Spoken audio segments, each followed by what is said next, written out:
Hello, 3DMJers. This is Andrea Valdez, and I'd like to welcome you to Season 11 of the 3D Muscle Journey podcast. This 10-episode chunk will be much different than our previous 100 episodes. We will continue to have the usual three-man chats that you're all used to, but every other week we'll start mixing in some different show formats for you guys. We're going to include some monologues, live interviews, and in-the-trenches conversations while 3DMJ coaches are traveling for shows, meets, seminars, and so on. We cannot wait to share all of that with you starting next week. But for now, as we promised y'all, over a month ago, we're kicking off this season with some detailed discussions stemming off of your responses that were collected from last season's Instagram call for questions that we did. Yeah, and side note, if you don't follow us on Instagram, you should. It's at Team 3DMJ. So today, Alberto Nunez, Jeff Alberts, and myself will go through 6 of those inquiries that were open-ended enough to serve as kind of prompts to tackle the questions from many different angles, have some debates, and create our own scenarios to give all of you guys the most well-rounded answers possible. So I'm going to go ahead and list them out for you.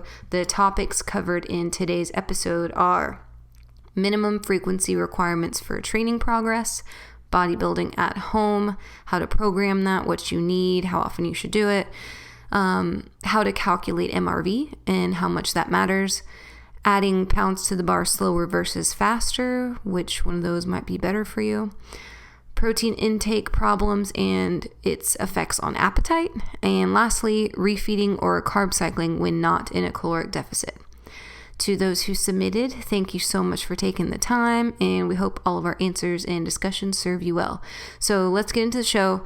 This is Q&A Session 9 with Alberto Nunez and Jeff Alberts.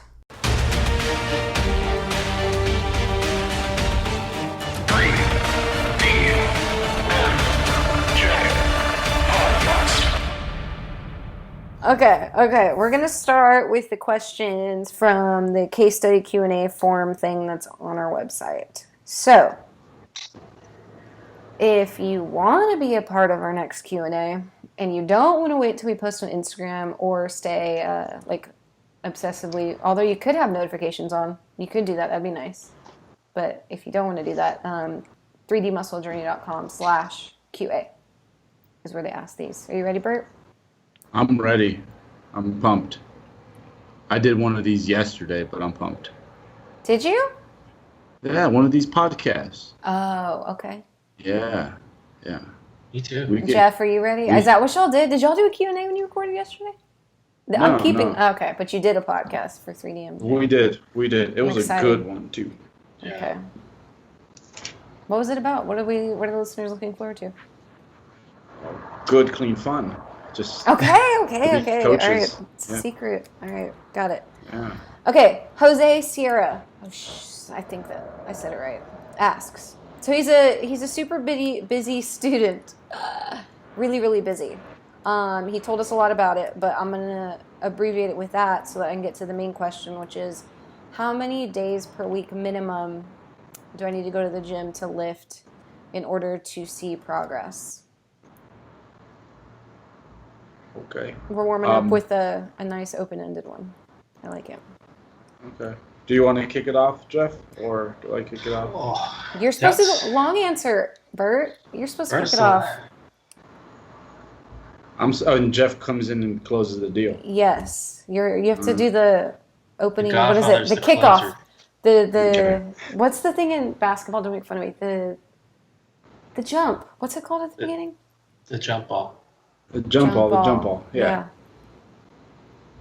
Either way, start talking. How many times does this kid have to go to the gym? Shoot.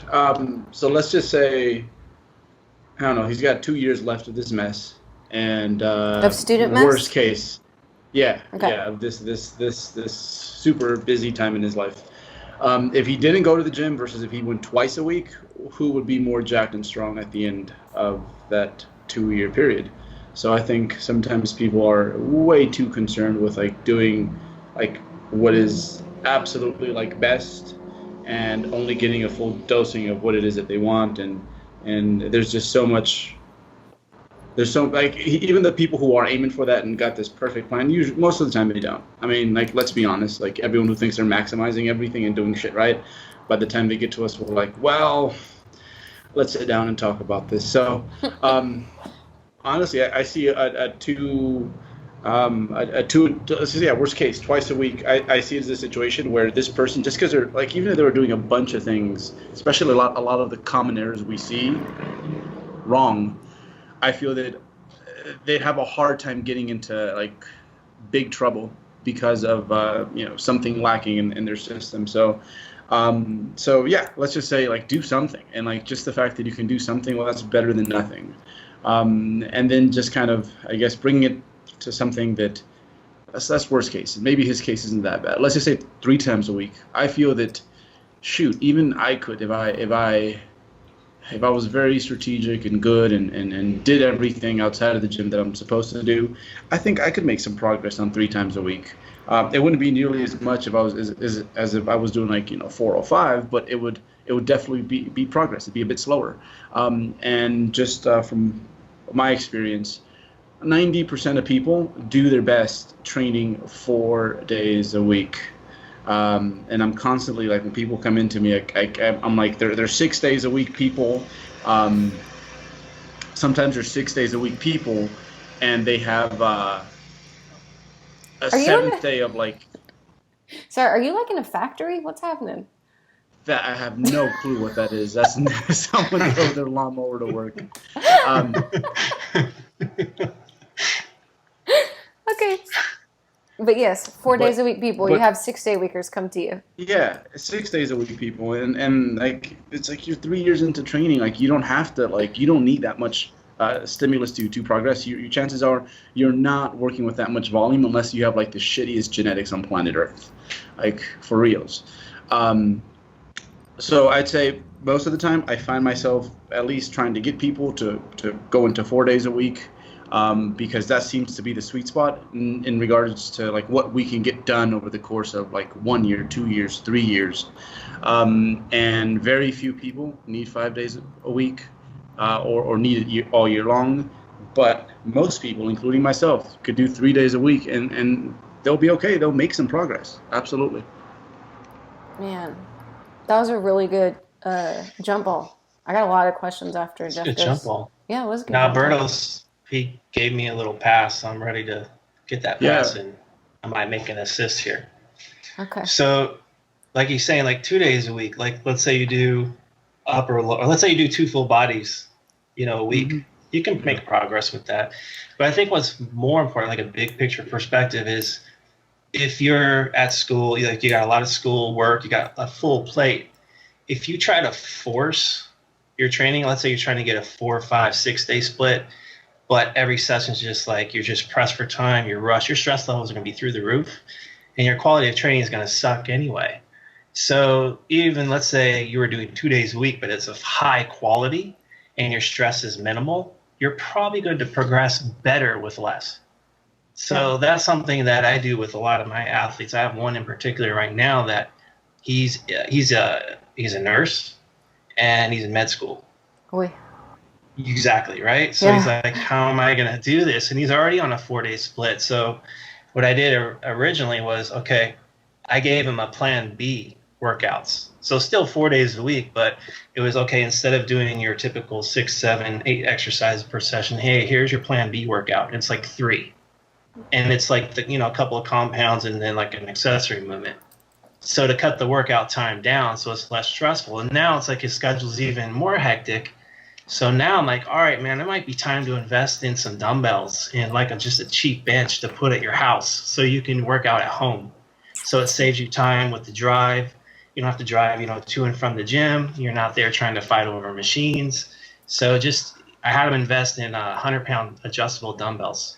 And you can do everything with dumbbells. And his question to me was like, will I progress better at home than it was in the gym? I'm like, maybe not. Because you're not going to be able to do, deadlifts. Like you can still do deadlifts, squats, don't have dumbbells, but obviously load is going to be an issue. But there's ways to get volume in other than load. So I'm saying if you can get better quality at home training with less, then I think in the long run, you're going to find that you're probably going to make better progress, and you're going to be more enjoying the process. You're not going to be a stress ball trying to find the time to get in there and train. Yeah. That was one of my three, I don't know what to call them. Like, as I'm talking, I have like three, what is it, devil's advocate? Like, I just want to poke at y'all about these things. Because all I can think about every time y'all talk is like, yeah, but what if? But what about? But, you know. And the first thing was the home, like what you said, Jeff. It's like, I personally have a really hard time. I think there are very, very, very few times where you literally can't go to the gym more than twice a week. Call me crazy, I don't know, but like when someone says I can't, I feel like that's a fake can't, usually. Like nurse/med school, I get it. But I'm not saying that you can't get a full 2-hour session or like, including drive time more than twice a week, but I think you can do push-ups, and I think that you can buy some dumbbells, and I think, like I've seen Berto on Instagram on his deck doing pull-ups. Like, maybe you really can only go to the gym twice a week, but you might have 10 minutes, like literally 10 in the morning to do your 50 push-ups, which is not that easy. And he's 20 years old. I forgot to tell you all that. So he's pretty, like, there's probably not a lot he has to do to see some changes right now. I would, Well, I did today, just before I got on this podcast, I did my workout was 2 exercises. See, yeah. I did weighted push-ups and I did dumbbell curls. See? Yeah. And I improved, I did the same load as I did last week, but I got more reps on every single set. Like I went in there and going, okay, I'm going to better these sets. Yeah. And then same thing with dumbbell curls. I use the same load, but I'm going to try to squeak out one more rep. And I did. I got 1 or 2 more reps on every set. So even though it's not a large amount of volume I use, it's still more than I did last week. Yeah. And that's a way to progress. And it literally only took me 30 minutes. Yeah. I mean, if you really can't get to the gym more than twice, so maybe you do just okay, I go and I bench and I deadlift one and I don't know, overhead press and squat the other. And that's 45 minutes twice a week. And then everything else I do at home, accessory. That's basically because I was training 4 days, but I was doing more exercises and my workouts were taking longer. And the days I was training, I was like, shit, this is starting to be a little too burdensome on the family. So I said, okay, how can I split this? I'm like, okay, let me go 6 days a week instead of 4. But I lowered the volume down per session. It's still the same amount of volume I'm doing. I just spread it out. And it's so the time is going, it only takes me 30 to 45 minutes per session. And I don't feel as wrecked. So I'm recovering okay. Yeah. And when I do get a little tired, it's okay, let me just go 5 days instead of 6. I'll just kind of push things back a day or 2. For sure. So there's ways, there's so many different ways you could make your training work. Especially early in your career. Like he is, yeah. But like Berto said, 2 days is better than 0. Yeah. And all body weight's better than nothing. Yep. Okay. Yep. What else was I going to say? Bert, because I'll go on this question forever because I think it's a good one and we have a lot of time.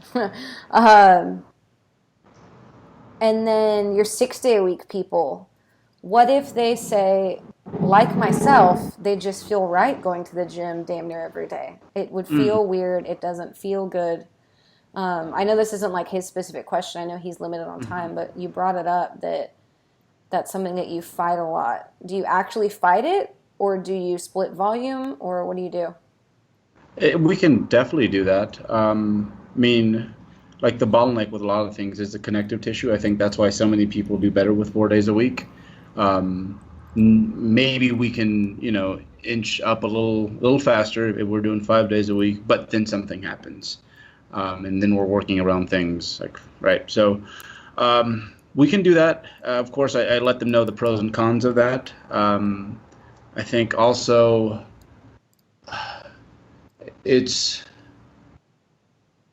I guess I've gotten to the point that with my days off, I do things now that I do feel are conducive to my training.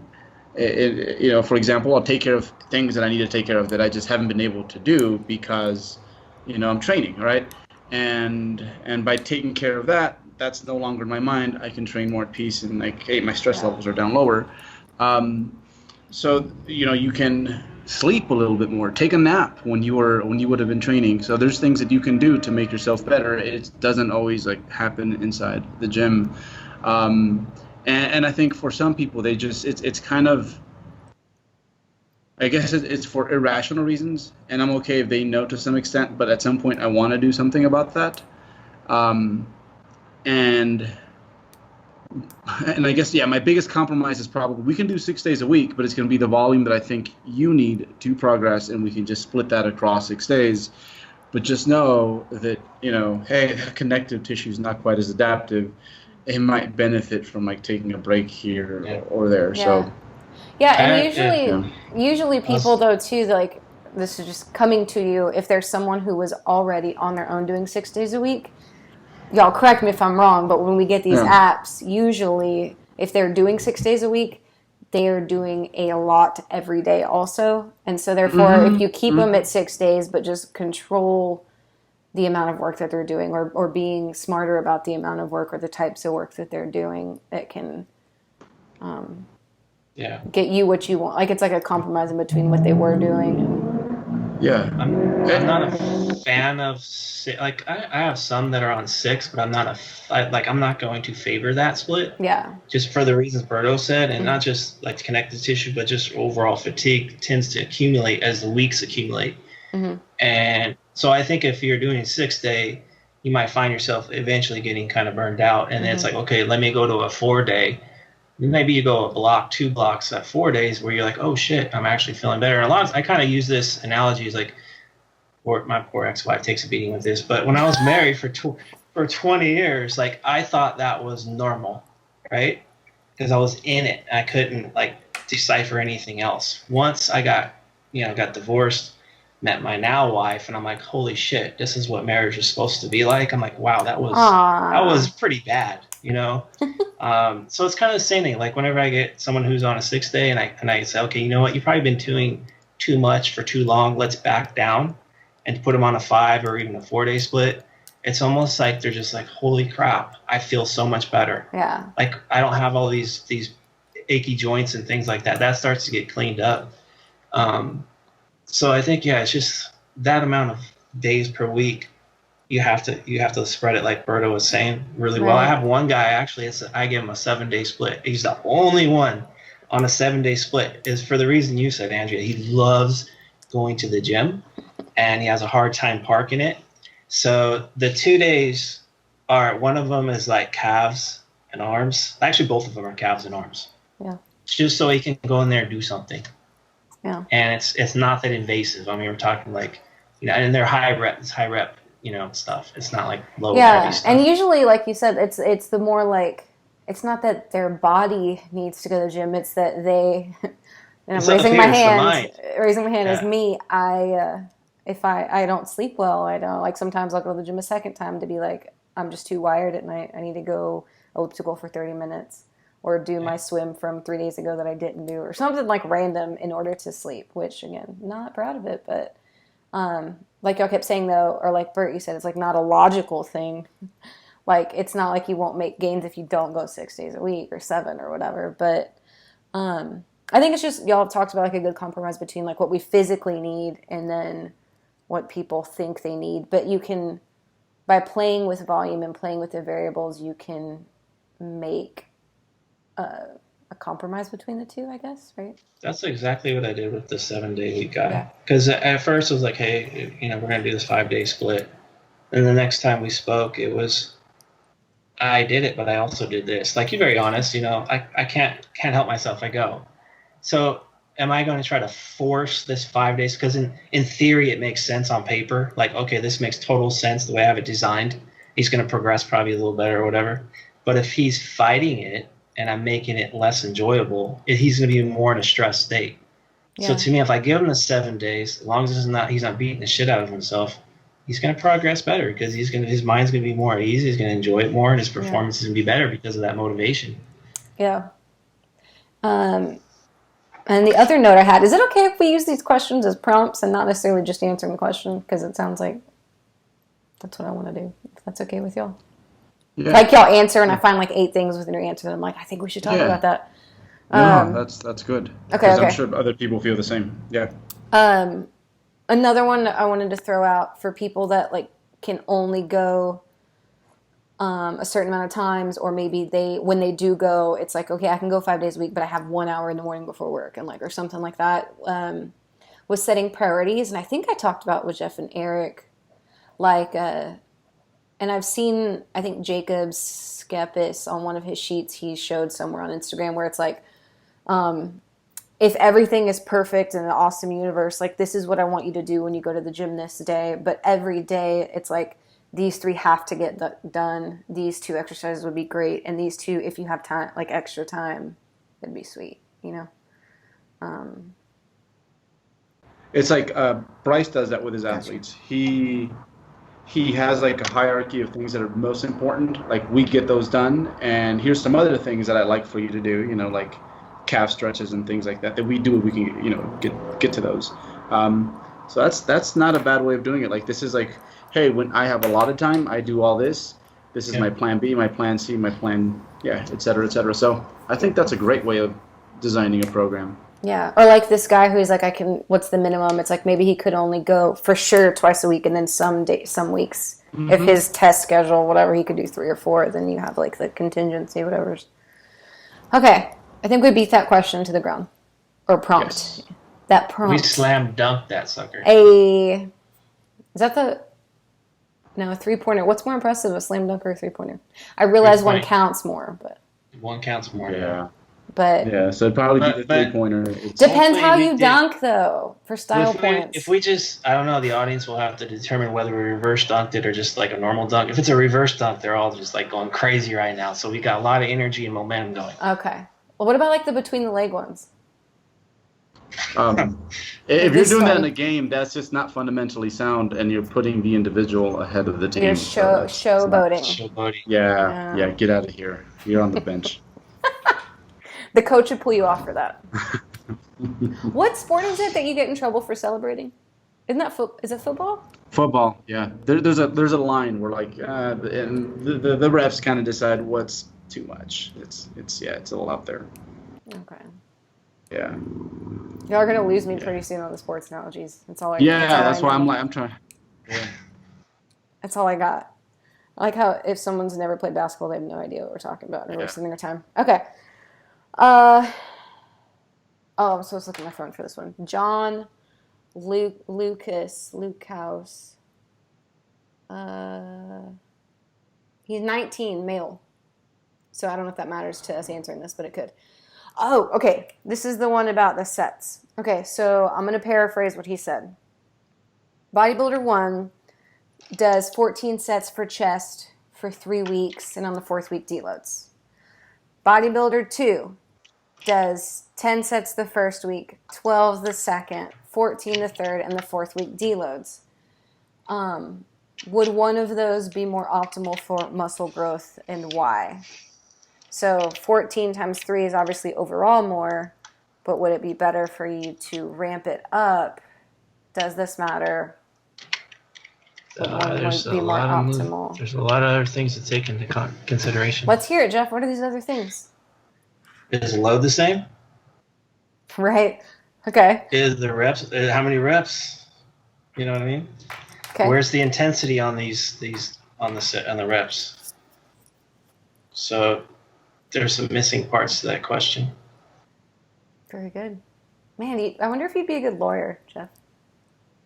No, because that's a lot of school. This is school. It's a different kind. It's muscle school. Muscle school. Muscle school. Still the same amount of time, I was going to say. Same amount of time. Okay. But yeah, the load's that's a big component. Yeah. Like I can do 14 sets for chest, but if the load is not really adequate, then now it's considered fluff. Yeah. And same thing with the 10, 12, 14. If it's just fluffy, yeah. True. The way he worded it too, like the benefits from increasing stress and sets from week to, I think what he's trying to say is like, is the ramping up better than the same every week. But I think it depends on where you end, too.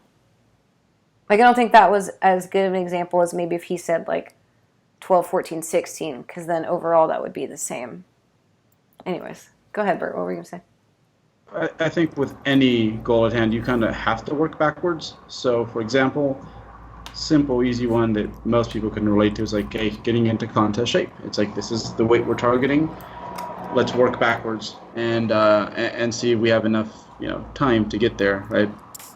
Based on what we're most likely to lose. So the same thing with performance is like, you kind of have a general idea of how much you want to improve, where you should be at a certain point, and you work backwards from there. And there's many ways to do that. So I think basically what he brought up is one way of doing it.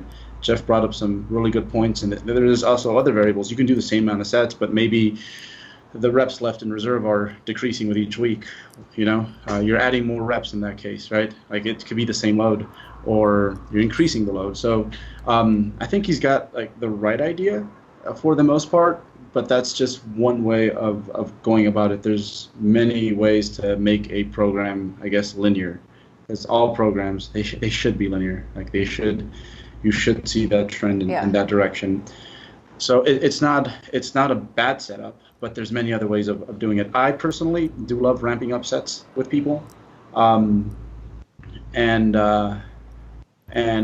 with other people, they, especially folks like with the kind of go into the last question, sometimes they're limited on time, and we can't start with like 2 sets on an intro week, and get to 5 sets in the last week. They might want something that's more evenly distributed, and we usually what's more concise with time is going to be reps, rather than 5x5 takes a lot more time than a 3x10, right? So I think he's got the right idea. That's one way of doing it. But what I do like that he's doing is like he's working backwards, which I do think most people just create a routine. Most people don't go past like the microcycle. Don't go past like how they split their work over the course of a working week. They don't think past that. So he's already thinking ahead. So there's nothing wrong with that. It's just don't limit yourself to just that. Yeah. So what would be a better question? Because he's trying to say which route would be better, like to keep your sets pretty steady and try to progress at a steady rate, or ramping it up. Well, I guess the fundamental issue would be like better for what, better for who, better in what case, so I guess. So there's a ton of context. Like when I like Berto, a lot of people I program, like, let's see if I can get added sets in. But like he's saying, when you get up to 5 sets on things, man, you're going to the gym forever. And, a lot of people, it's not time efficient. So you have to find other ways to progress. I can speak for me personally, like a lot of the things I do is based on exercise selection. Like if I'm, on compounds, I can't do a shit ton of sets because it just burns the shit out of me and my joints get all trashed. Whereas let me see if I can up sets on some other lighter, fluffier movements. That makes more sense. My rep ranges are also dictated on the exercises I'm doing. And it's just like based through a lot of trial and error of like what works well and what doesn't work well for me. And that evolves too. Like something might be working really well right now, but next month it might not. Maybe I'm getting some aches and pains, or I'm just not recovering from that type of approach. So there's a lot of moving parts.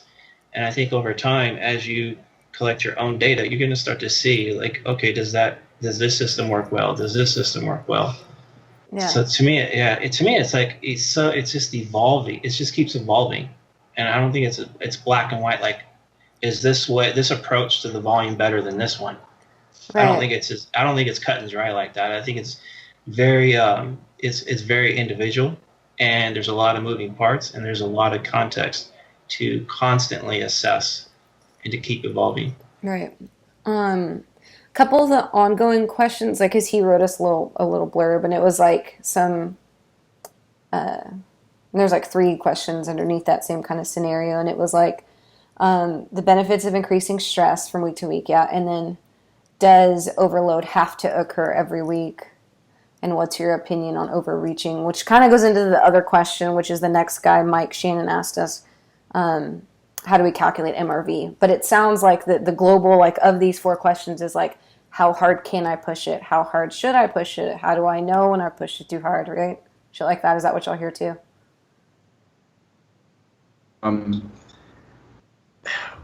Yeah, I think he's just looking for the best system out there, and there's going to be no such thing. Because right now that I said, like I ramp up sets with a lot of my athletes, a good chunk of my athletes are going to be like, "What? Really? Like you don't do that with me."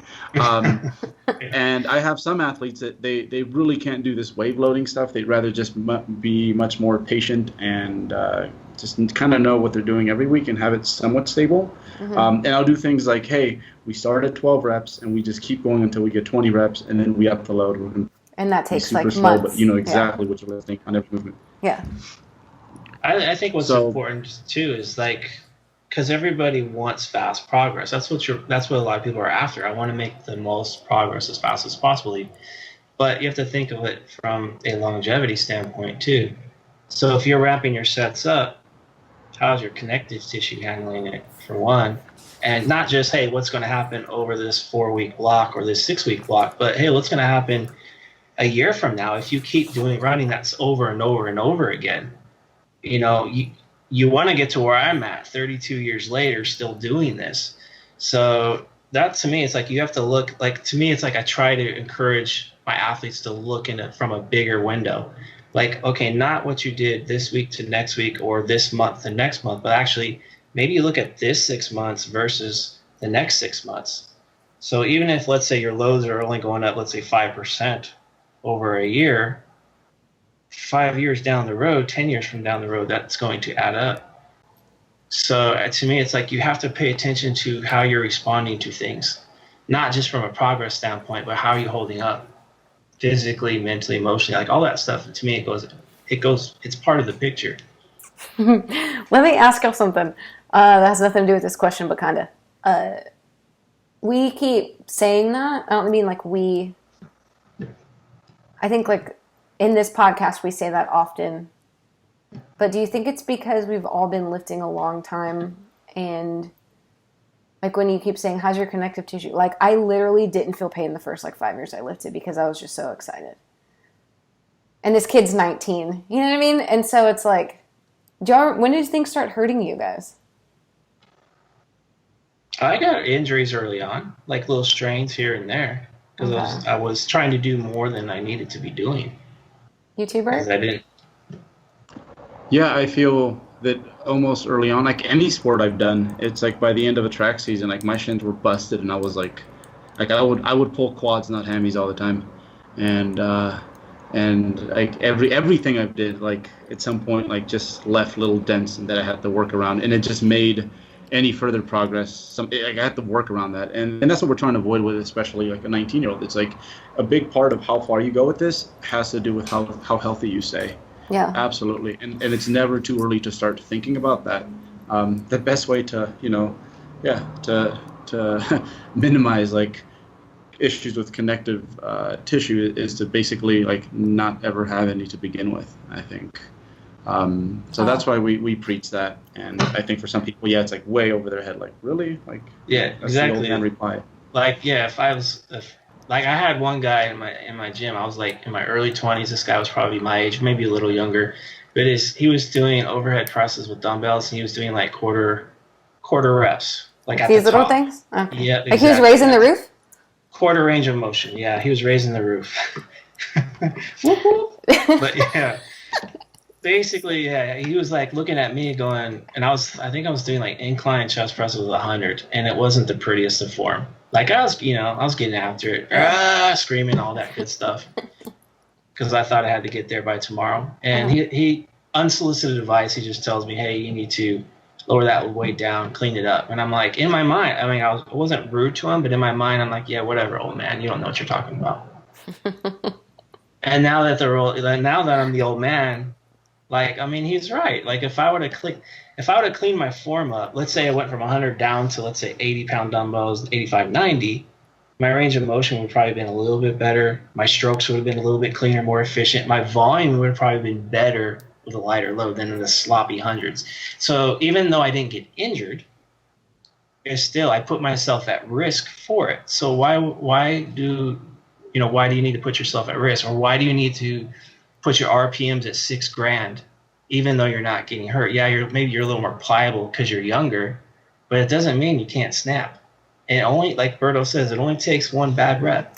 No, I know. Yeah. It's just when you're so excited, and I know he's only 19, but like I started actually caring about weightlifting when I was like 25, and you're so excited and when it doesn't hurt, you can't even imagine that one rep happening. You know what I mean? It's hard. I don't know. There's probably a bunch of listeners right now that have been young and gotten hurt because I have a habit of snap. But I was that guy. That's what I'm saying though, is I can't tell if I actually feel it earlier because I'm older and beat up, or if like I pay attention to it more because I know what can happen because I've had my shit broken a bunch of times, you know? So, I mean, if you're ramping up your volume, let's say you get to that 3rd week or 4th week of the block and it's like the highest volume week and you're getting sore and there's DOMs, I mean, that's normal because you're overreaching, right? You're like, okay, I've never experienced this before. You're going to get sore.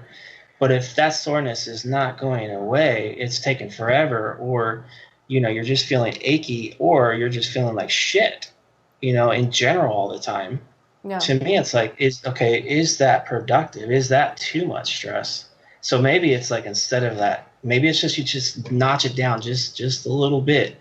So there's a more of a sweet spot there where you can get good quality training, good quality volume, but you're recovering from it better. So maybe you're let's say you're getting 1% less progress, but in the first couple months or whatever, a year, but let's say 3 years, 4 years down the road, because you're sustaining maybe better than the guy who's pushing a little harder. Yeah. To me, it's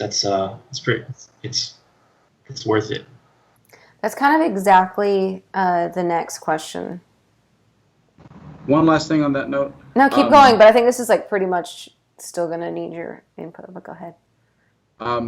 Because he brought, one thing is like the unique thing about this hobby, this sport, is that when you are 40, if you do things right, you should be able to whip like the 25-year-old version of yourself, both when it comes to strength and when it comes to just muscular development. So you got to look at it that way. And I think when people do that, it kind of slows them down a little bit. It's like, you know what? For most people, when you're 25, you ain't going to be worth the shit. Like, we're talking about competitive stuff, Yeah. Like, you're kind of still trying to make, like, even the guys that are really, really talented, like, they still have a ways to go before they hit that level. So it's worth it to take care of yourself and think that far ahead. Yeah, that's a good point. Because every other sport, like, your prime usually hits a lot sooner. 25, it's like, this is my peak, and then like it's a gradual decrease from there in many sports, in fact. Yeah. And then the other thing, he brought up one fact. He's like, are we trying to overload? Should we always be pushing it, basically? Yeah. So the more advanced you become, the more resistant you do become to the stimulus. And this is where you actually need to be a little nifty with your programming. And it's never, so for example, in my case, when I feel like I'm in that overreaching haze almost, it's not ever one workout, but it's like the accumulation of a lot of the volume that I threw in there over the course of many weeks. Like, I can't tell you what workout it was, what day it was, what week it was. It was just like, holy crap, like, I'm there. And I can't tell you why, because I've kind of managed to like sneak it in there and pace myself. So if you want to go really, really far with something, it's almost like pacing a marathon. You don't come out running the first 5 miles and assume your success based off that, but more so, you want to gnaw and chew a little bit, and that's how you do it. Because I can tear myself into the ground on one day, but what ends up happening is then it kind of messes up the rest of the week, and I never get to achieve the amount of volume, the amount of stimulus that I need in order to generate an adaptation. So, but that's for someone who's much more advanced, a late intermediate, early advanced. You want to look at your stuff in blocks, not necessarily in weeks, because it's hard to get over that fact. Like, we start to think we do something wrong when we are no longer in that position where, or it's no longer working. I beat myself last Monday. Usually when I get to the next Monday, I'd be a little better in some capacity. At some point that ends. Yeah.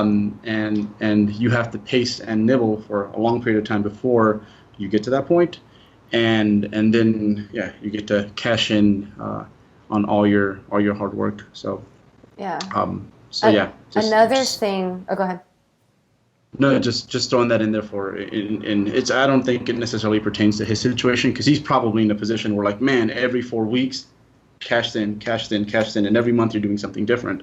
But um, but for other listeners that might, it's like if I tell them to go overload themselves every week, they're going to be in a lot of trouble fairly soon.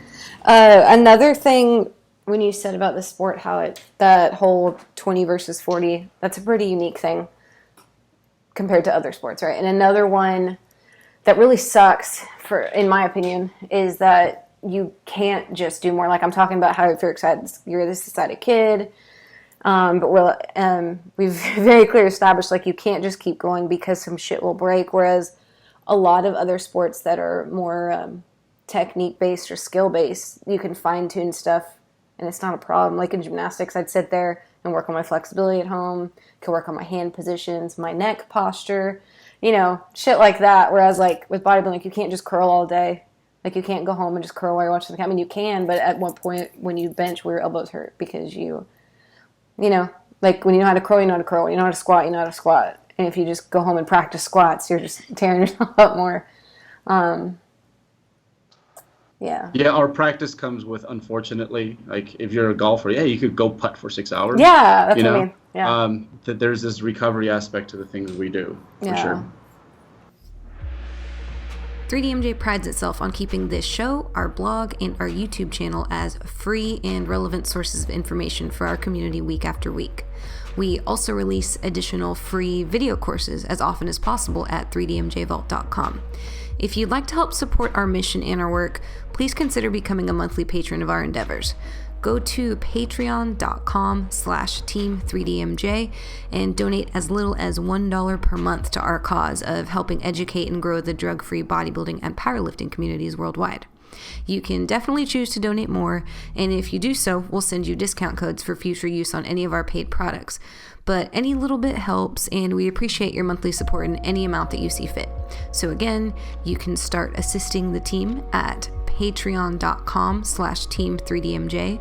That's patreon.com/team3dmj. So another comparison, which, like I said, it all kind of tied in, but it's from Vanguard 1965 on the IGs. If you're slowly progressing and adding weight to the bar over time, does pushing it to get stronger as quickly as possible help accelerate muscle gain or not? So, for example, if one lifter adds 100 pounds to his bench in a year, then plateaus, never really gets much stronger or keeps that same working max for the next couple of years, versus lifter 2 who adds 100 pounds to their bench but does it in a slow, progressive pace that takes all 3 years. He asked who would have more muscle gains, lifter 1 or lifter 2. It's like it's a real hypothetical, but it's kind of the same. It's kind of what we just talked about. Right, that's what I'm saying. Like, if it takes you all 3 years, then by the end of those 3 years, you would not have been lifting as much as if you did it right away. More volume 3 years, over 3 years. Probably doing more volume than the 1 year. I'm like, I feel like if probably accumulated more volume over 3 years versus 1 year, so maybe they end up in the same spot. No. He's saying like, okay, so I'm lifter 1. I increase my bench real fast, like let's say within 3 months because I just started benching. I don't know, and then I keep that working max across it, or for the next 2 full years, I'm using this max that's like I got to it real quick, or I took 3 years to get there. Did I explain that right, Joe?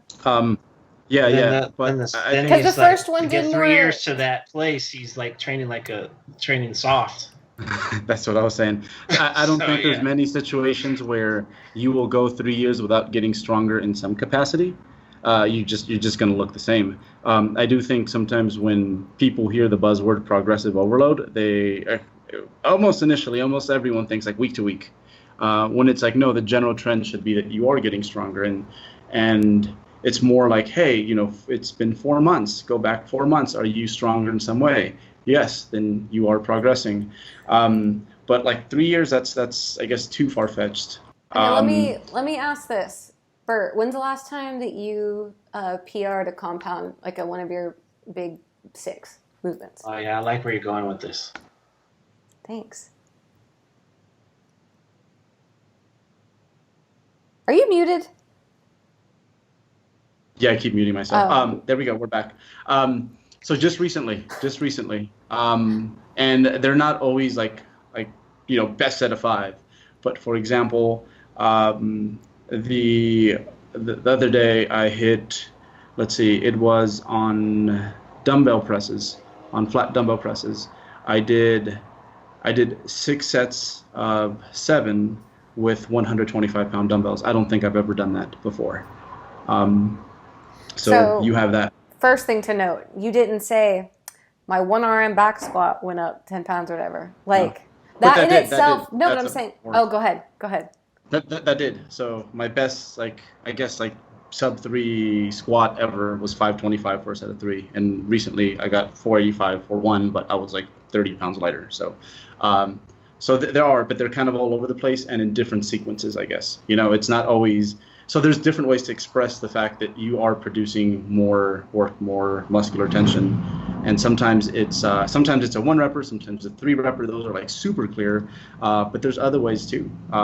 So I'd say that consistently every 3 to 4 months, every off season, I do something that I've never done before, but more often than not, I take the safer route now, and it has more to do with multiple sets with a certain effort that I can quantify. Yeah, I think so much of that was important for people to hear. That first off, you didn't say I lifted a 1RM, that you didn't say this is the most I've ever lifted for 1 rep ever or something like that. And it wasn't even a single set was your first answer. It was a however many sets by however many sets, and then also you said once every 3 to 4 months something like that happens. And I can tell you, because I only thought of shit this way the last couple years of my life. I would think most of our listeners would have expected you to have said something very, very different. I think that's really enlightening, is all. I think a lot of kids are looking for a single rep, 5 pounds every time, shit like that. I did 3 sets of 30 with 25-pound lateral raises, stuff like that. I was going to say, was it Jeff? You said your lateral raises haven't moved in 7 years or something like that? Try 20. 20 years? I was at the gym on Friday training with the guys before the show, and I did laterals I was standing next to Josh going, all right, man, let's see how many you can do. He did 25. I think we were doing 25s, and he did 15. I only got 12. I was mad because he's 165 pounds, and I'm 195 pounds. He did more than me the day before the show. Yeah. Well, I'm really glad I asked that question. I think that was not surprising to me, but I think, I don't know, maybe it was. I don't even think I was looking for that answer. But I haven't attempted a 1-rep max in 5 years. Yeah. Same with B. And when I did get that 1 rep, I hit a 460 squat, Berto squat. He spotted me that day. That's not what generated the physique, that 1 rep. It's the work that led to it. So all that work that accumulated to get me to that place where I could do that lift, that's what was generating in my lower body, the development. Yeah. You know what's interesting? Because I had a nice stretch from 2012, 2013, a killer off season. My lower body development kind of sprouted. My squats, my deadlifts just kind of shot up. But I wasn't testing my 1 rep max hardly ever. Yeah. It was more hey, let me just keep accumulating, these workouts and lifting heavier over time, and the volume just slowly just kept accumulating. It's funny how that this whole conversation, which I think is really useful and interesting, because y'all are the two bodybuilders. And had I asked Eric or Brad that, it would have been different as powerlifters, Not that they don't also bodybuild, especially Eric, but I'm just saying, that would have been a different answer. But it's good that we listen to, or that we get both sides.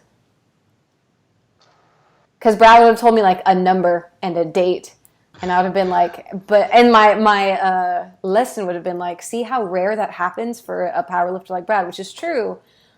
But what's even... I think more illuminating is that neither of y'all answered really with a hard number anytime recently. Yeah. Cool. It's scattered and like Jeff said, it's usually when you see performance increases, it is because of the work you've done before.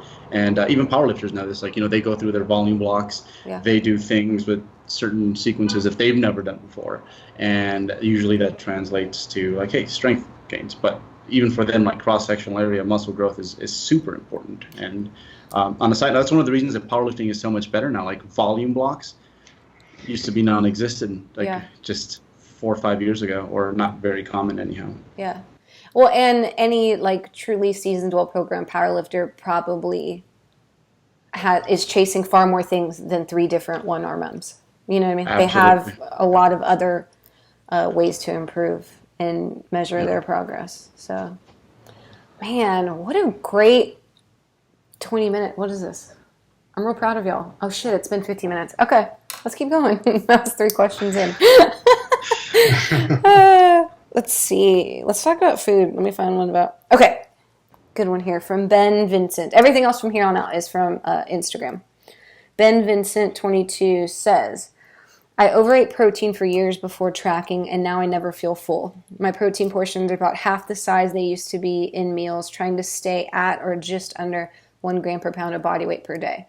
Will my appetite eventually adapt to a lower protein intake when calories are equated, or am I going to have to eat large portions of protein to feel full forever? Bert, I think you should start us on this. And how long has he been doing this for? We don't have a lot. It was an Instagram, so that one's a lot. The other ones have more information because they were from the website. This one's just like, that's it. That's all we got. That's the whole thing. And he went to just under a gram, right? Yeah, at or just under 1 gram per pound of body weight. So if he weighs 200, he's probably 185 to 200 for the listeners. I know you know that. You know what, I see this so often in applications is like everyone wants to ride the 0.82 grams per pound. Because like that's what we know, and it's like the youth's like rebellion right now. It's like, the sideburns, the mullet, and the 0.82 grams of protein per pound, and to me it's like, why would you like if that's the mullet threshold, and you weigh 0.8? No, in Jeff's like era, like they over protein, but I guess it's like, why would you be so close to that threshold that is like barely passable? Like, the only case I see for that necessarily is like maybe someone who's super sedentary and they need the energy macros to go train, right? So they can't eat a whole lot of foods. They're limited when it comes to their fats and carbs, so it makes room for that. But for me, it's like I would rather, like the bodybuilder in me would rather have a little buffer and at least be at that 1 gram, maybe a bit over 1 gram. As a just in case, because you never know. I don't want to be caught with my pants down, right? And even with training, it's like, you. Sorry, right? So there's that bit, and then I guess the other thing, kind of going off that, is because there are a lot of people out there, in fact, that do the 0.82, that trendy 0.82.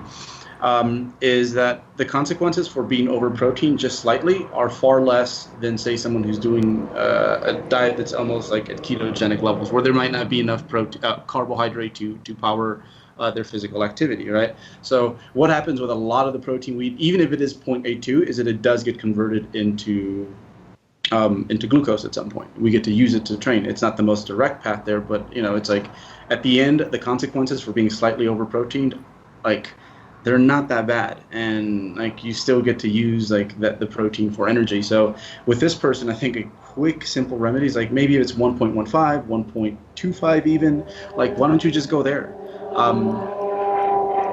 Bert's on a motorcycle. Because the other thing that it does, and people are like, this podcast is so ghetto. The other thing that it does, I love it though, is it helps with behavior. It helps immensely with behavior, and like that is the issue for most people in their off season, is that they do have like their appetite outpaces how lean they want to, at the rate that they want to gain at. Mm-hmm. For most people, it's not like I'm trying not to gain too lean this time. It's like the other way around. So if like if we know that the excess protein gets turned into, it gets used up like for something that has purpose and it helps you with behavior, it's like, well, why just like not have a problem at all, I think. Yeah. Um, Yeah. So point one would be like, why did you decrease it? Yeah, Right. exactly. Why did you I decrease? was going to ask you that. I thought that was part of the question. No, it didn't say. I think he just feel like he. What's funny too is the first sentence is like overate protein for years, but it's like according to who?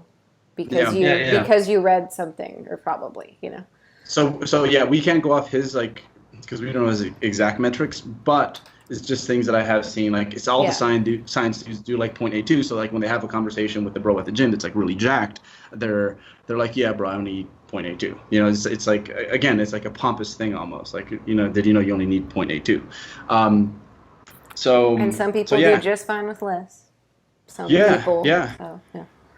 Yeah, like my protein's way up there, and like it's because of overall calories. I'm not gonna be walking this tightrope and like freak out that my protein is like at 1.5 grams per pound or whatever that it is right now on most days. So I guess that one, but let's just say it is something. Let's say he was like just way off the charts. Like he was eating 2 grams per pound, and now he's at 1.5, and like he feels like he's starving. There's other things that you can do within your system to help out with that. There might be a meal pattern that works better. Yeah.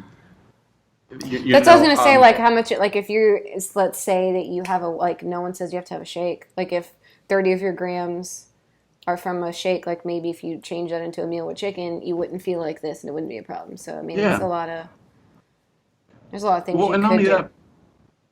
But there's too many people who like their goal, even in the off season, is to be as full as possible. And like they're not even hungry. It's like, no, for reals. If you had something going on right now, would you notice? If homie here, was on this date with like some super fly honey, like would his stomach be hurting? No, dude. No, dude. In 1993, when you dated super fly honeys. Who says that? That was great. They were fly back in my days. They had the big hoop earrings and. Oh, the shrimp gold earrings! I know those earrings. Selena wore those. Okay. Oh man. So yeah, most people like don't act. That's another thing, is a lot of people don't know exactly what actual like hunger is. Dude, that's hard and to I learn. think it's important to get acquainted with that, because at some point all of these people do want to diet, and if you're struggling when you're gaining, if this is like mathematically something that has you gaining weight, like this is more food than you need, there might be something wrong with the way you perceive what is like, I'm doing okay at the hunger level. Yeah, I mean, it's hard. Like we kind of almost are forced to use these as prompts anyways, because there is a lot of information missing, right? But it still gives us the opportunity to talk about it from multiple ways. But other things you would need or would want to know would be whether he's dieting or not. Like you said, like learning, it's hard to even know whether you're hungry or not if you're dieting and you just are in a perpetual state of hunger. So, I mean, that's just like I feel like a really big part of the context that we'd be missing for this. But another would be like, no one says you have to make switches that big. Like if let's say it was 2 and he went down to like 1 point or just 1, like, well, why not 1.8? And then when that got comfy, 1.6. But then again, if you're in the off season, like, why are we sweating a 0.2 up or down at there all? You go. Yeah. So, yeah. So the question, will it eventually adapt? I mean, maybe. I don't know. I mean, for anecdotally, right, when I have way less protein than I've ever eaten in my life about now. Like I'm usually between 115 and 130 grams. I weigh 145 pounds. But for like 3 years before that, when I was just weightlifting, as you guys know, I'd have like 160 to 190 protein. Same body weight. I just feel like I need something different. And if I didn't pull back and stop tracking for a long time, I wouldn't know what I felt like I needed. And that was really hard. Like that took years. So I've been at this same body weight with a very high carb, low protein, and then also like moderate carb, really high protein. I think I said that right. And I used to, when I had the lower carb, I needed higher fat too. Like I have less fat in my diet than I have in years right now also. So I don't know. I feel like personally, a thing that really was useful for me was observing myself. And it took me a long time to be comfortable with that. Like, let's eat and see what happens versus like you have your meal plan before the day starts. Which is funny because we talked about that in the Q&A we did with Eric and Brad. One of the questions was like how to adhere. And my main thing was like, you need to plan this shit. And what's funny is other side, if you need to see what macro ratios are best for you, I feel like unless you're dieting or have very like strict goals, a useful thing would be to not track with aim, but track to observe yourself. I think that's a good point. Because sometimes if you're trying to hit these hard numbers, you're more focused on doing that versus what you're experiencing. Yeah. You kind of lose that ability to see that because you're so just focused on this 0.82. Yeah. Ooh, can I get squared? Sometimes it's not about like, I guess, what is best, but what can you do right now? And this relates to a lot of the previous questions that we went over, especially the first one. Kind of goes back to that. Steve will get that. He picks them all up when you ask for squares, I feel like. He'll get it. He's the best. Square me, Steve. Caca. What? What was that? You in a square that says caca? What's the image? That's all it says. Is it going to be you flexing? Should he get a new image? I'm laughing. I'm just laughing. Laughing? Okay. Yeah. One of those candid laughs, like on those. Like the Yao Ming smoking ones? Like the smoking ads when they're having a great time smoking. Oh, yeah, when their salad's funny? It just says caca. That's it. Okay. Yeah. No one. If they listen to our podcast and they're loyal listeners, they'll laugh. I know. Like, there it goes. So that square's for you guys. I think we just dropped the ball now. It's out of bounds going to the other team on that one. We just had a turnover right now. Did I say it right? I said it right? Yep, you did. Score one for you. I know. Basketball's the only one I'm a little familiar with. When y'all do the football ones is when I'm... Football's it's like the English language. It's like you take a foreigner to a football game. It's like... Are you calling me learning? No, you know what? No. It's just that they're so... football is so... American football. It's so slow and strategic. Yes, you know. And there's so many rules. Yeah. And the other sports are all pretty similar, like hockey, football, like real football, soccer, and basketball. Like these sports, the ones the back and the forth ones, they're kind of the same. Someone's gonna be real offended by that. I know they're not the same, but I mean, like American football has a lot of rules that like don't even make sense in other sports. Okay. Yeah. Back to bodybuilding. Okay, fine. Injury. Wait. You have two more? Two more. Let's finish out food stuff. Adrian Lerma asks, not sure if we've done any topics on refeeding while at maintenance, and are there any benefits to this? Jeff, you should start because you haven't started one. Because you're the one that made me move on from my sports talk. So they're at maintenance, meaning they're not gaining any weight. They're not losing weight. They're just chilling out. So what would be a purpose of a refeed? I don't know, maybe if your training needs a little boost or something, you're feeling shitty. Yeah, that's a good one. Well, and I think there's different kinds of maintenance, right? There's like, hey, I'm hanging out, I'm in a 3-year off season, versus like when you guys will diet an athlete and be like, these are your macros because we want to stay at this body weight for 3 months before we cut again or something like that. You know? So let's do both of those. Okay, so let's say this person, Jeff, is in like a 3-year off season. Is there a need?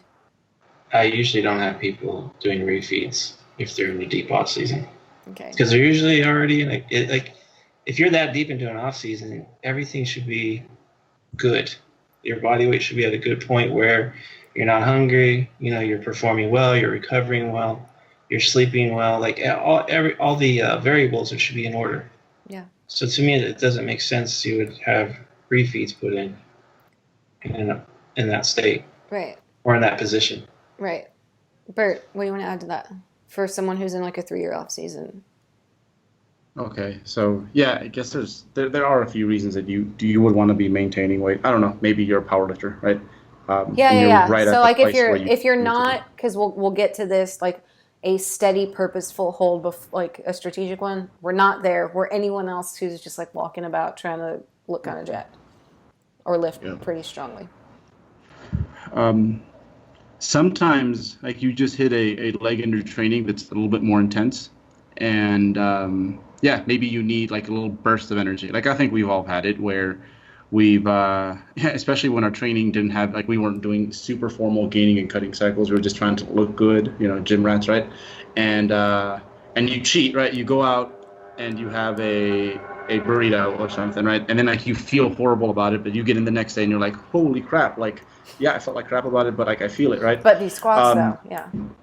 Yeah, so I think every once in a while, especially if you are doing a maintenance, you're right there. So like things can happen. Like the training might have picked up, you had a super busy weekend, you did some yard work, and you need a little burst. So I think that would be a good reason to just throw a little burst at a person. I see nothing wrong with that. Like a slight.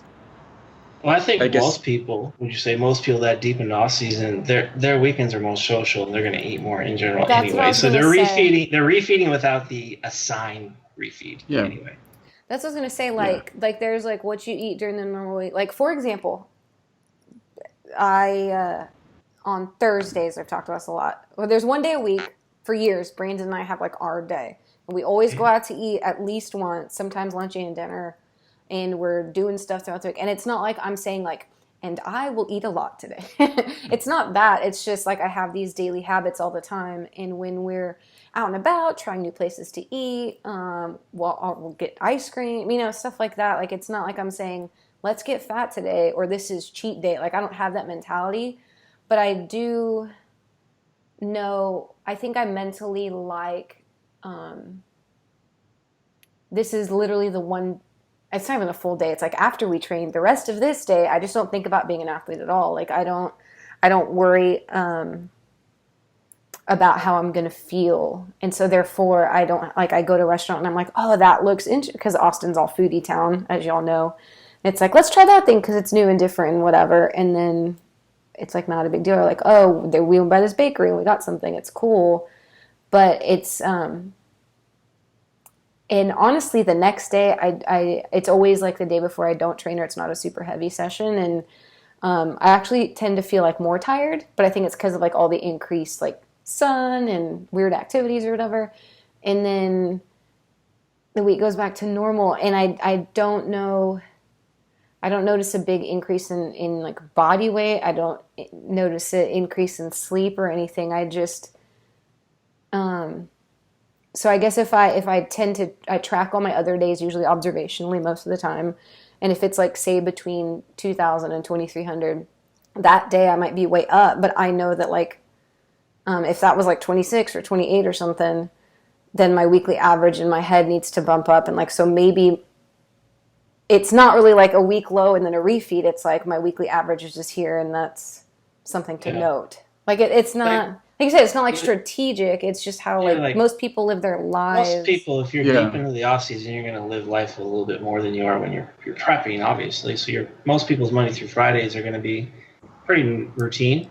Yeah. And the weekend's going to be a little more loose with most people.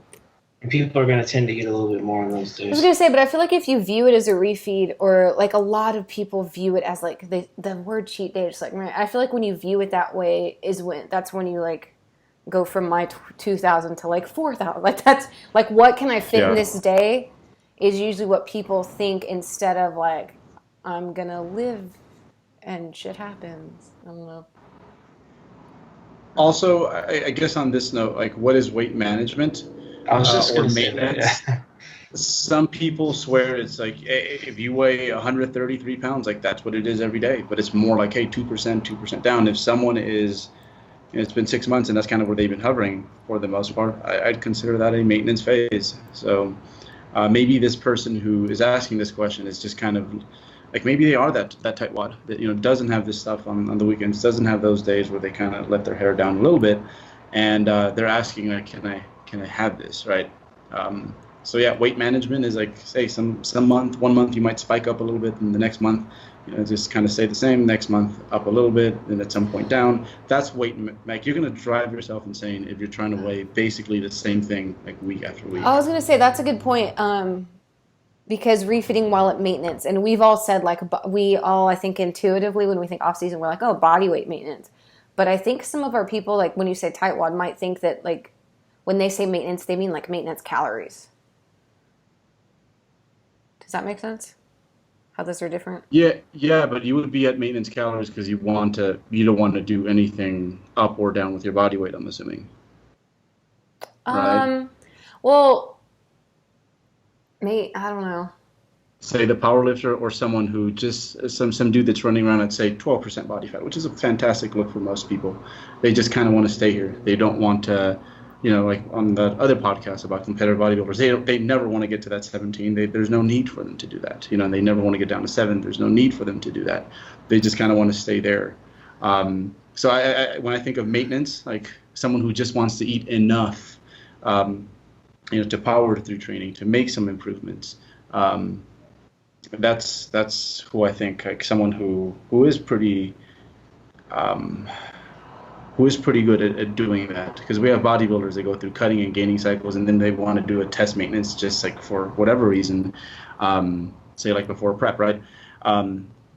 Those people have it like really like well mastered. Like, we all know those folks that go to the gym, they don't compete in anything, but they look pretty awesome year round. And I think that is kind of sort of who I want to view this person as, I guess. Okay. Well, and the question is like, are there any benefits? There might be psychological benefits. There might be social life benefits. There might be, like you said, performance benefits, or like Jeff said, injury, like healing up from something. Yeah, there is some benefit, I feel, to undulating your caloric intake, even if like the net amount at the end of the month is maintenance. Yeah. Maybe you have 2 days off straight. On the second day off, you kind of bring your calories down a little bit. There's this one workout you're eyeing later in the week. You're going to have 20% more than you usually do before that workout the day before, to get ready for it, to make sure you're fully recovered, kind of like you do. The average ends up maintaining weight at the end, but the calories aren't, like the same every day. That would drive you insane at some point if you are trying to do that. That makes sense if you're putting refeeds in, if you're at maintenance. Like, let me be strategic with training.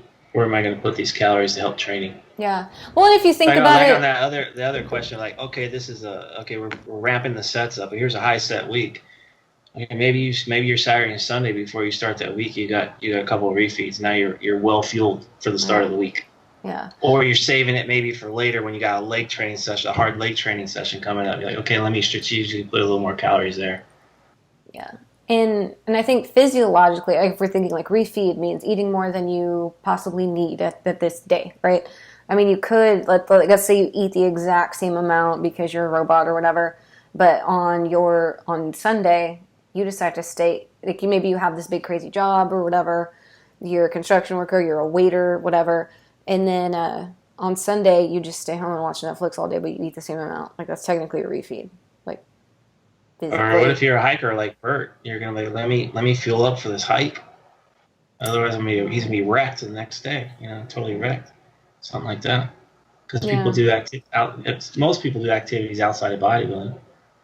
Yeah. So you can maintain weight without having a stagnant intake, for sure. And just how we move things around within a training week, to get better performance, we can do the same thing with food, even if you are not looking to gain or lose weight. Yeah.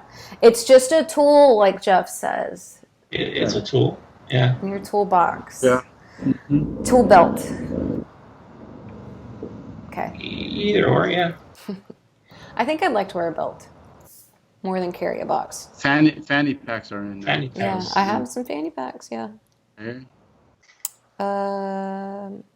The other person. Okay, so what if, let's use Larry for an example because he's my favorite. Because he was on your slides of your presentation, Bert. Lawrence to go. Yeah. I know the last time that y'all prepped together, y'all had like a 1.5-year stint where like he dieted down and then chilled very purposefully and methodically on purpose for your, because purposefully is the same as on purpose, for a few months, right? And then before y'all started your real prep. Can you talk about that? Yeah, so Lawrence was an under muscle dude. I'm like, if you're gonna get on that stage, we're gonna have to put size. But by the end of all those training cycles, obviously we're doing them in an overfed state. We had accumulated a good amount of of fatty dust, and we needed to clear that. We needed to dust the room a bit. So I took him down to a place where I found it to be appropriate that we strike the contest prep from there. It let us look at his physique and see what else we might need to work on. This is something that I do with the majority of people if I have the chance to. And yeah, we ran a maintenance block for about 3 to 4 months.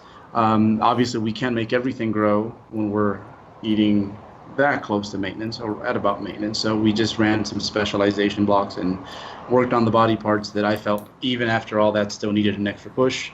It also was a good time for him to develop habits that were going to be useful during the contest prep, right? In order to do something like that, you're going to have some sort of system. It was much more loose before, so get reacquainted with structure, with that, with weighing yourself, with visually keeping track of your physique, because Lawrence is awesome in that he's not the kind of guy that when he's gaining, he's like looking, this dude, he's looking at himself like every single day to see if it's happened, right?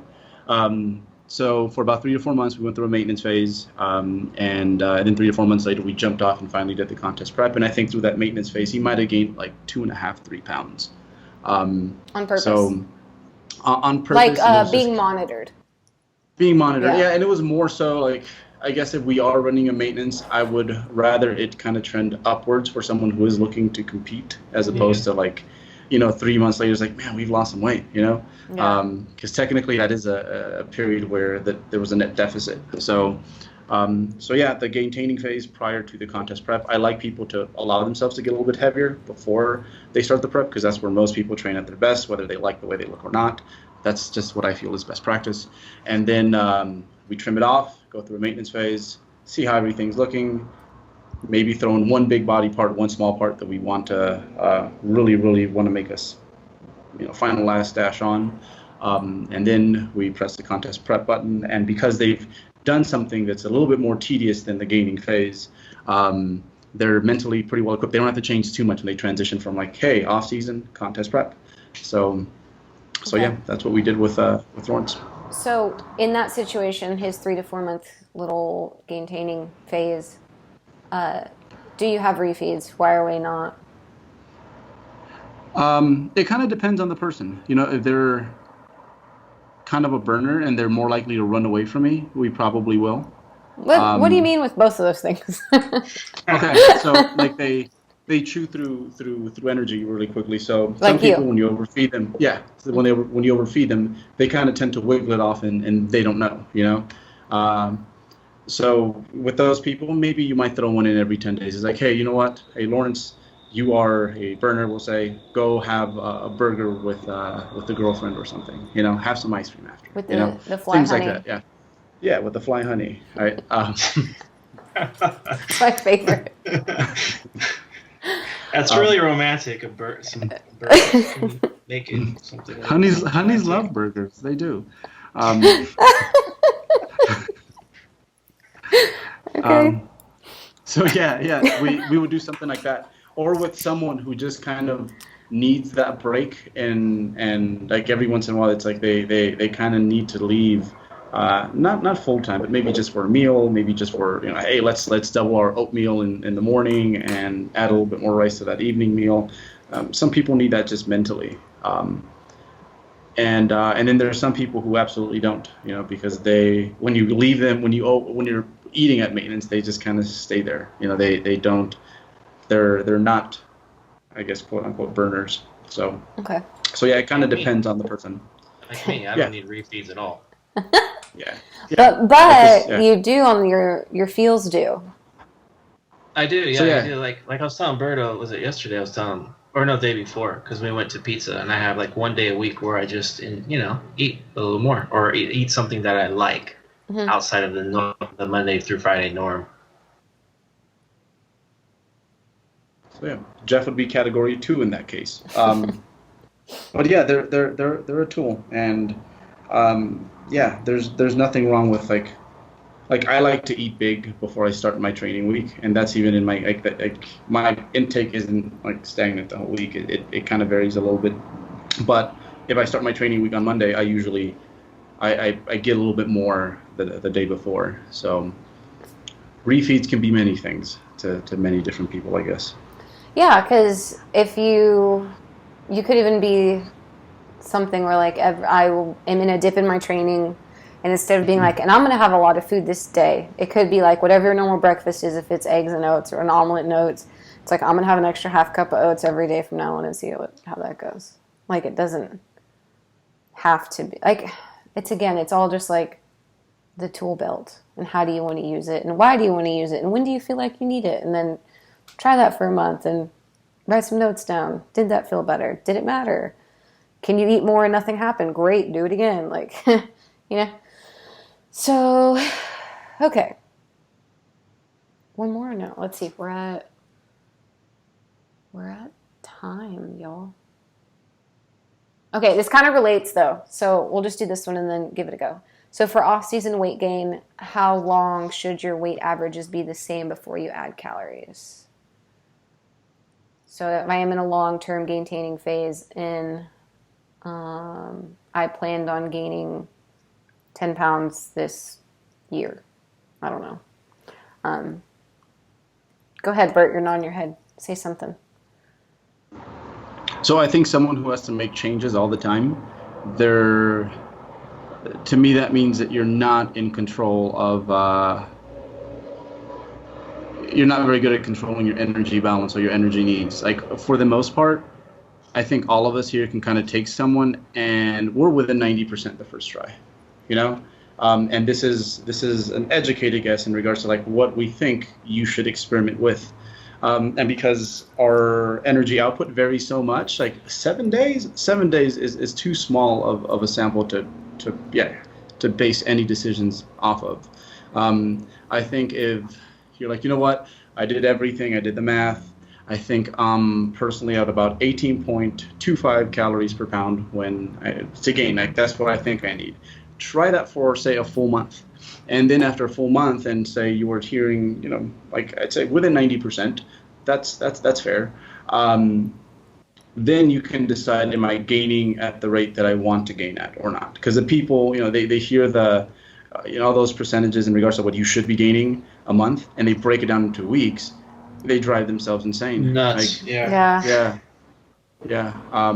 So if you can just sit on that for a month and then see what happens, I think a full month is a better way to gauge whether or not this intake is working for you.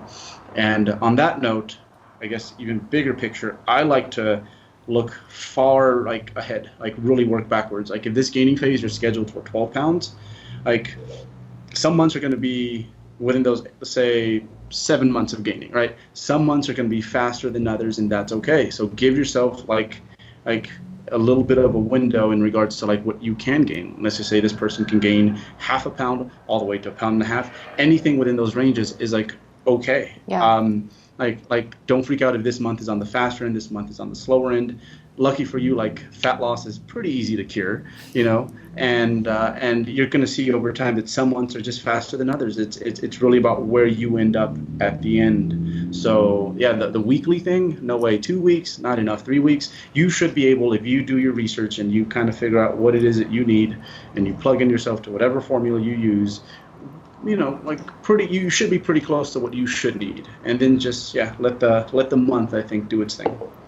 I think a lot of people think that they need to gain X amount per week or X amount every other week. So that's where they get basically the way I like to do it, if I'm like trying to put someone in a gaining phase, is it's more conservative than aggressive. Mm-hmm. So I'll say, we're going to set this timeline up for 8 weeks, let's say, or 10 weeks. Let's say you only gain maybe 2 to 4 pounds in that first 10 weeks. Then I'm like, okay, you know what? Now we're going to sit here over the next couple of months, minimum, like maybe 2, 3, 4 months. You're going to maintain this weight. In a sense, because your training is going to keep improving. Even for maintenance, most people can still keep their performance going. Mm-hmm. So they end up looking better 3 or 4 months later at the same body weight. if that makes sense. Yeah. And then it's from there, it's like, okay, let's assess where you're at now. Should you gain more weight? Can you gain more weight? Is it reasonable to gain weight? If the boxes tick off, then say, okay, let's repeat that same process that we just did. So a full year can go by where you may only gain like X amount of weight. It's not a whole lot, but your physique changes pretty drastically, or it can change drastically. So I think it's just getting people off of that soapbox that they have to gain body weight every week in order to see physique progress. What ends up happening, if you gain like every single week, eventually you're going to start getting fat. And then that's when, straight up, I'm just going to be honest, that's when people start to get unhappy, and then that's what creates that insecurity. I want a mini cut. And then they go into this mini cut, and then it's like it just creates this vicious cycle. And that's where most people are like, okay, I'm basically I'm spinning my wheels here. Yeah.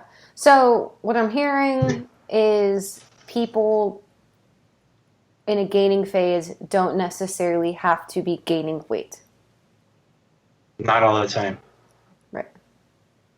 Bert, you're muted. Stop doing that. Like I would say, if let's say this person's, we put a few pounds on over the 2 or 3 month stretch. Let's say they're not progressing too well. Then you kind of look at the variables. Okay, do we need to keep gaining? Like, do they need more food? Is it the training? Do we need their overall training a little bit? So there's like a lot of moving parts to look at to make those decisions. But I don't like to make just like every week we need, you should be gaining X amount of weight. Right. I'm not a fan of that. It's never, it just drives people nuts. And what I usually do, like people never experienced like a really good gaining phase like that, I will give them guidelines to follow so that it helps self-manage their nutrition. So I'll say, okay, if your body weight is this on the average, adjust this. So yeah, it's a little neurotic at first, but eventually they start learning. They say, okay, my weekly average is doing this. Okay, I don't need to be adjusting, because most of the times like you don't adjust calories, or it's like up or down maybe 50 or 100. Mm-hmm. And then eventually they get to a place where they're eating a lot, like a little bit more food. Maybe their body weight has crept up a little bit. And it's just a matter of doing this with your calories up and down. Like it could be like a 200-300, variance that kind of just maintains weight. Like Bert was saying earlier, some days you're eating less, some days you're eating more, but in the end, your body weight's kind of maintaining. Mm-hmm. And then that's basically, once you kind of know that, then you're like, okay, I don't have to be so neurotic with tracking everything to the T. Yeah. What were you saying, Bert, when you were muted? I saw your mouth moving. That people, they need to sit on an intake that makes sense for longer periods of time and not expect all increases or all the things that they want that are positive to just be so consistent and precise, like, week after week, month after month. Like I've gained weight since my last fat loss phase, and it was it's been kind of all over the place. Like there's been like half a pound months, there's been 2 pound months, but at the end, like my goal is to be, so I'm sitting about mid 180s right now. I want to be about 192, 193 by November. I'm going to get there. And I only like make adjustments and changes to anything, including intake, when I'm like, okay, this is absolutely like no longer working.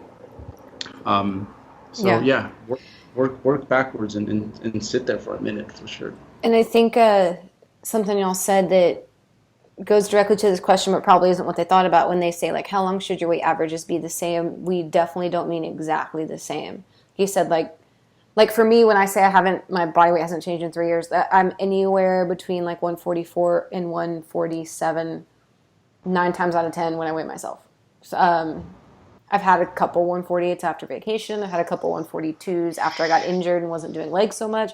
But mainly there's like this 3 to 4 pound range where if I weigh myself after a normal-ish day, and like I got a good night's sleep, that's about, and I would consider all of that maintenance. So anywhere between the lowest maybe it'd be 142, the highest a 148, but 9 times out of 10 it's in the smaller window than that, and I consider that maintenance still.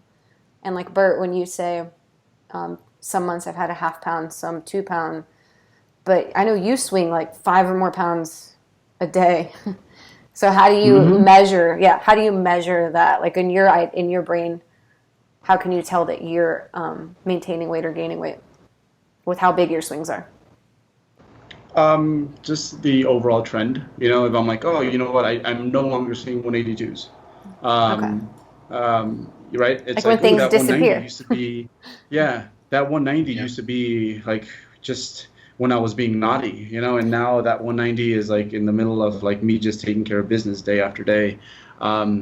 So yeah, especially with the gaining phase, if you want to see something too quick, you're going to be in trouble and you're going to be like too fat very soon. And then the other way, like if you want like the minuscule amount so that you can gain super lean, you run the risk, I feel sometimes, of not eating enough to make these adaptations, because muscular adaptations are so freaking expensive.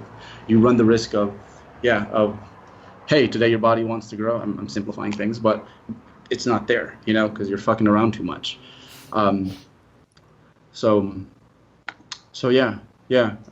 There's just so many calculators out there. There's so many ways to determine like more or less where your maintenance is and what is a reasonable targets to hit when it comes to gaining. To start. I think most people should be able to find something that they can commit to for a month or so.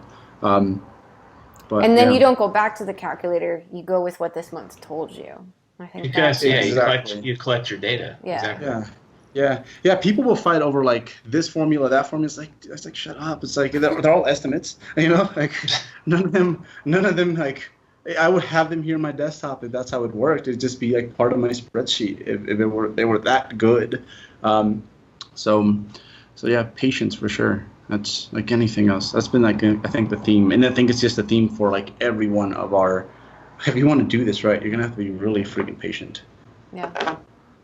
Anything to add, Jeff? Not to that one. To any other one? Because we're about done. So do you have anything to add to the episode as a whole? I think the patience thing was pretty good. But I think just he's like the first hour and a half were shit, but that one sentence was really good. the toolbox though, like I think that's like having like being able to manage a lot of moving parts, and if you only have a couple of tools in your tool belt, you're in deep trouble. So it's about, okay, you need to really understand a lot of fundamentals and principles, so that way you can maneuver your way through all this this thing we call bodybuilding, which is sometimes can be quite messy at times. Yeah. True. Decision-making trees with the tools. Like I said, like this is my problem. Here's 10 ways I can solve it. Which 2 or 3 make the most sense? I'll try this one first. Give it a month. Word. Okay. Bert, tell them bye. That's it, guys. Thank you so much for my motorcycle gang outside today. He's got the banditas outside. No, thank you, guys. This is episode 101. This is our 11th season we're starting today. Huge deal. Hey, everybody. It's Eric Helms. Thanks for tuning into our podcast. As you know, at 3DMJ, we promote evidence-based approaches to the lifting community. If that's something you want to dive deeper into, I'd encourage you to check out my research review, Monthly Applications in Strength Sport, or for short, MASS. This is a review that myself, Dr. Mike Zerdos, and Greg Knuckles put out every month. We cover the latest research publications that are applicable to strength and physique athletes, or anyone who's looking to get stronger or improve their body comp. Our content is in both written and video format. For more information on how to subscribe, check out 3dmusclejourney.com/mass. That's 3dmusclejourney.com/MASS for further details. Thanks for tuning in.